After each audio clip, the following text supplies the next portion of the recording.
아이들을 읽는다 101문입니다.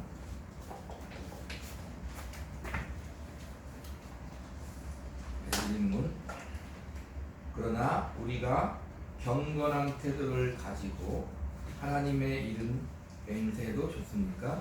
그렇습니다. 정부가 백성들에게 맹세를 요구하거나 맹세가 하나님의 영광과 이웃에게 도움이 되게 하기 위한 충성과 진리를 유지하고 증진시키기 위해서 맹세가 요청될 때에 우리는 맹세할 수 있습니다.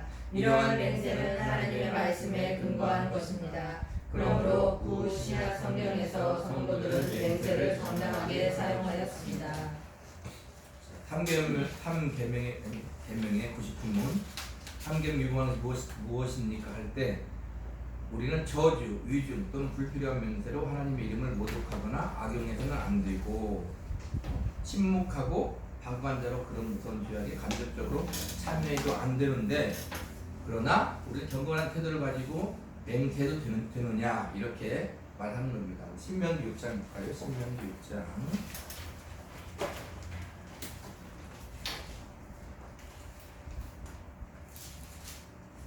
신명기 6장 13절 가져가겠습니다.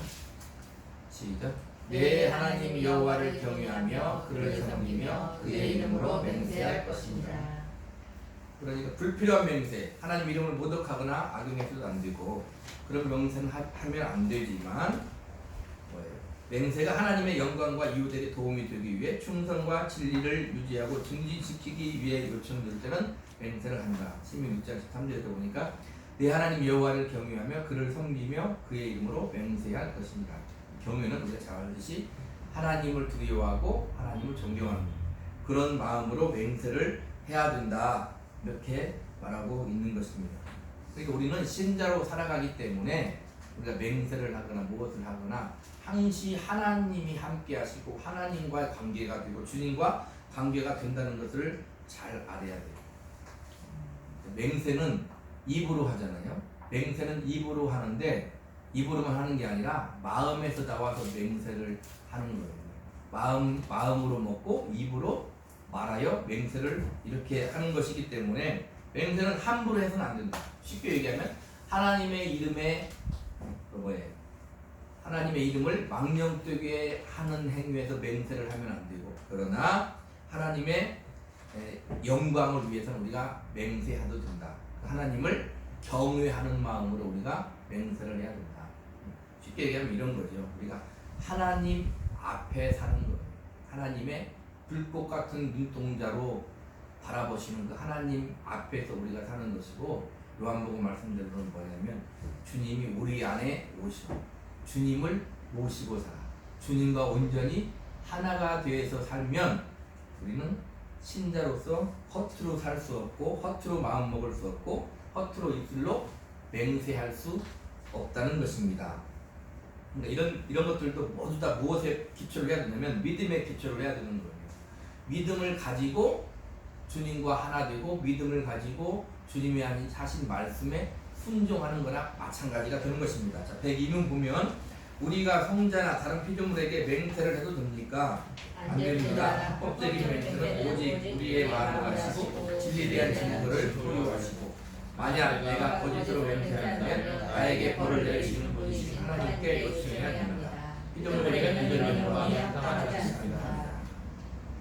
맹세는 항상 하나님 앞에 거짓으로 허투루 맹세해도 안 되고 진실로 맹세해야 돼. 하나님 앞에 맹세를 하면서 결론적으로 우리가 어떻게 해야 돼? 하나님 앞에 하나님을 경외하는 마음으로 믿음을 가지고 어디에? 하나님의 말씀에 순종하는 삶입니다. 그러니까 하나님이 우리한테 순종을 요구하는 것은 우리에게 먼저 은혜를 베푸시고 나서 하나님의 말씀을 주는 거예요. 이스라엘 백성이 애굽에 있을 때 그들을 애굽에서 구원해 내시고 나서 광야에 와서 시내산에 가서 모세가 율법을 받아 가지고 오는 거잖아요. 그러듯이 하나님은 하나님의 백성들을 먼저 은혜를 베푸시고 구원을 베푸시고 그러니 너희는 이렇게 살아봐. 이렇게 말하는 거다 이 말입니다. 세상의 모든 종교는 뭐예요? 뭘 해서 살아서 한번 해볼까 이렇게 되는 건데, 우리는 하나님이 전적인 은혜로 말미암아 우리를 구원했다는 것은 그렇게 하셨고, 다른 말로 얘기하면 다른 방법이 없는 거예요. 우리 인간 스스로 어떻게 할 수 없기 때문에 하나님이 은혜를 베풀어서 어떻게 우리를 살게 하시고 그 다음에 살아났으니까 이제 어떻게 살아라? 하나님의 말씀대로 거룩하게 살아라, 신령하게 살아라, 믿음으로 살아라, 사랑하며 살아라, 의롭게 살아라, 이렇게 하나님 우리에게 말씀한다는 것을 잘 알아야 됩니다. 우리는 항시 이 죄성이 아직도 남아있어서 무엇을 하면 구원을 받고, 무엇을 안 하면 구원을 못 받고, 무엇을 하면 복을 받고, 무엇을 안 하면 저주를 받고, 이런 것들이 있는데, 우리에게 있는 것은 무엇이냐면, 우리가 하나님이 우리에게 은혜를 베푸셔서 구원을 베푸시고 우리에게 생명을 주시고 나서 그것을 해라 이렇게 되는 거지, 우리는 그것을 생략하고 무엇을 해서 복을 받고, 무엇을 해서 무엇을 하고, 무엇을 해서 어떻게 되고, 이렇게 되기 때문에 어떻게 되냐면 우리는 잘못 생각하는 오리에 빠질 수 있다는 거죠. 신명기니까 7장 한번 볼게요. 눈에 띄니까 7장 6절 7장 6절 시작. 너는 여호와 내 하나님의 성민이라. 네 하나님 여호와께서 지상 만민 중에서 너를 자기의 기업의 백성으로 택하셨나니. 여기서도 보잖아요. 너를 택해서 너를 성민, 넌 거룩한 백성이니까 이렇게 되는 거다 이 말입니다. 근데 하나님은 이스라엘 백성들에게 하나님의 말씀을 하시는 거예요. 그리고 그 이스라엘 백성들을 통해서 하나님의 말씀이 전파되기를 바라는 거죠. 그러니까 엄밀히 말해서 우리가 하나님의 말씀에 은혜 받고, 우리가 지금도 예배하고, 우리가 기도해서 응답받고, 이런 것들은 뭐냐면 항상 하나님의 우리에게 베푸신 은혜가, 전제가 항상 깔려 있다는 것을 우리는 잊으면 안 돼요.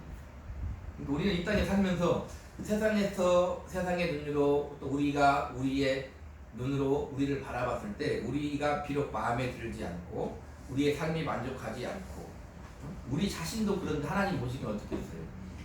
그럴지라도 우리는 일단 어떤 전제가 있는 거예요? 하나님의 백성이다, 하나님의 자녀다. 오늘 낮에 말씀드리면 우리는 하나님의 교회다가 전제돼서 모든 말씀을 하나님이 하시는 거예요. 너는 내 자식이니까 내가 너를 내 말씀으로 양육하고 내 자식같이 기르고 그리스도의 장성한 분량을 하나님이 나를 만드실 거야를 계속 하는 거다 이 말입니다. 근데 그런 것들은 무엇을 통해서 한다? 하나님이 우리에게 허락하신 말씀, 주신 말씀, 하나님이 우리에게 허락하신 우리의 주어진 환경, 거기에서 하는 거예요.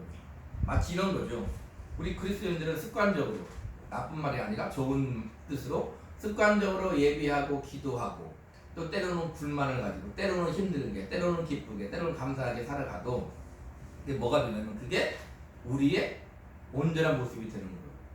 보세요. 우리가 자녀를 나서 길러보면 그 아이가 날마다 똑같은 부모 밑에서 때로는 떼부리고, 때로는 웃으며, 때로는 똑같은 밥 먹고, 때로는 간식 먹고, 또 내일이 또 와서 다시 배고파서 다시 화장실 갔다 다시 먹고, 날마다 살고 공부하고, 뭐 날마다 똑같은 그런 삶을 사는 것 같지만 나중에 세월 흘러보면은 어느새 커 있고, 어느새 장가가고, 어느새 시간이 흐른다 이 말입니다. 그러듯이 우리가 하나님의 백성이 되면 날마다 똑같이 나와서 습관적으로 예배하고, 하나님 말씀을 읽고, 또 기도하고, 또 우리의 생각 입장에서 하나님 주신 응답도 있고 아닌 것도 있고, 또 그래서 더 기도하고, 때로는 힘들게 살고, 때로는 기쁘게 살고, 때로는 감사하게 살고, 이라는 모든 것들이 다 뭐냐면 하나님이 우리에게 허락하신 믿음의 삶이요, 하나님과 관계를 가지고 있는 삶이요, 나를 성장시키는 삶이다가 거기에 내포되어 있다는 것입니다.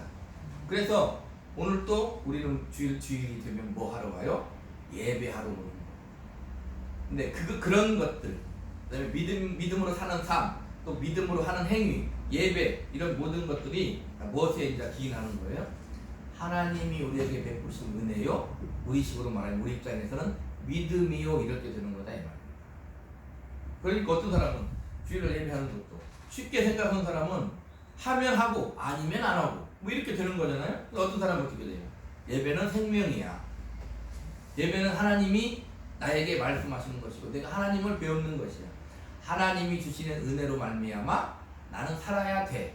나는 예배하며 살아야 돼. 이렇게 형식적으로 시간을 내서 모든 의식과 모든 것들을 통해서 하는 예배도 예배고 또 내가 은혜 받고 나가서 사는 것도 이것도 삶으로 드리는 예배야. 이것도 삶으로 드리는 기도야 라고 생각하면 우리는 오늘 교리문답에 한 것 같이 뭐냐면 하나님 앞에 허투루 맹세하지 않고 하나님 앞에서 믿음을 가지고 하나님 면전에서 주님과 함께하는 삶을 살아가는 거예요.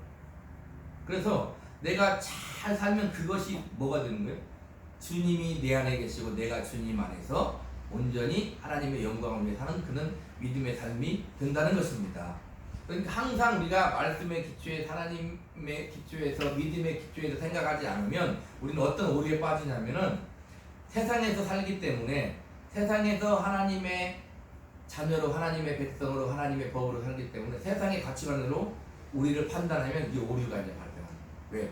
우리는 하나님의 백성인데 세상의 법으로 생각을 하면 자꾸 뭐가 나오게 되는 거예요. 잘못된 정욕이 나오고 잘못된 오류에 빠지고 잘못된 것을 쫓아가게 되고 잘못된 믿음을 가지고 그렇게 살아가게 되는 것입니다.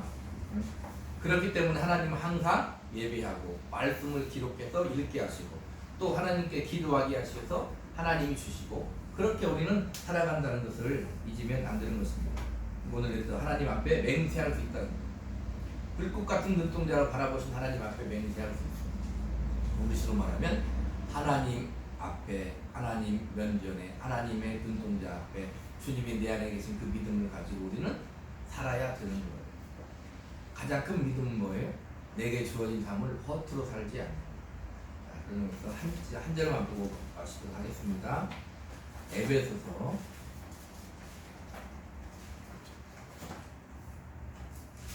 '잘 알고 있는 말씀이지만 한번 다시 생각해 보겠습니다.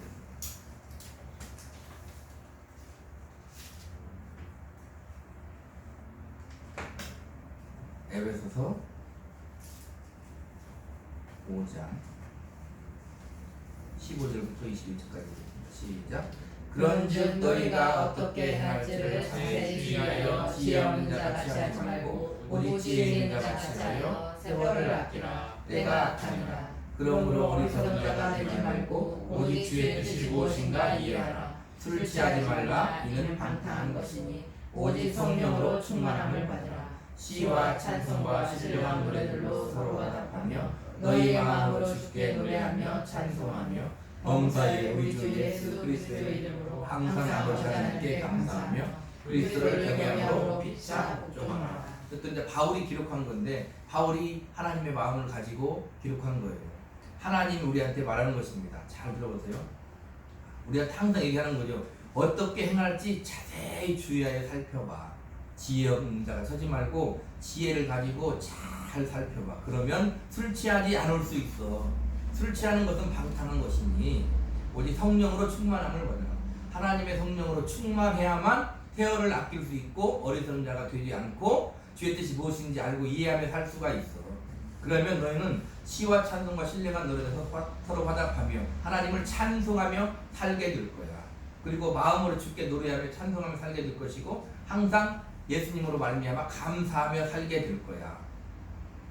그런 삶은 다른 사람을 위해 다른 사람 위해 굴복하는 삶이 아니라 다른 사람에게 복종하는 삶이 바로 그런 삶이야. 이렇게 하나님이 말씀하시는 거다 이 말. 이게 성경은 많이도 읽어야 되지만 잘 읽어야 돼. 우리 흔히 하는 말씀대로 여호와의 말씀을 주야로 묵상을 해야 된다 이 말입니다. 하나님이 나에게 하신 말씀을 묵상해야 돼. 그러면 이 지구상에 그렇게 많은 사람이 있고 많은 사람이 예수를 믿어도 하나님이 주시는 은혜가 똑같은 말씀이지만 다 각자에게 개개인에게 하나님이 그렇게 은혜를 주신다는 거. 하나님의 말씀이 묵상이 잘 안 될 때는 시편 1편에 나오잖아요. 소리내서 계속 읽어보세요. 그럼 하나님이 주시는 은혜가 있어요. 목사님들도 설교 준비할 때 뭐 하겠어요?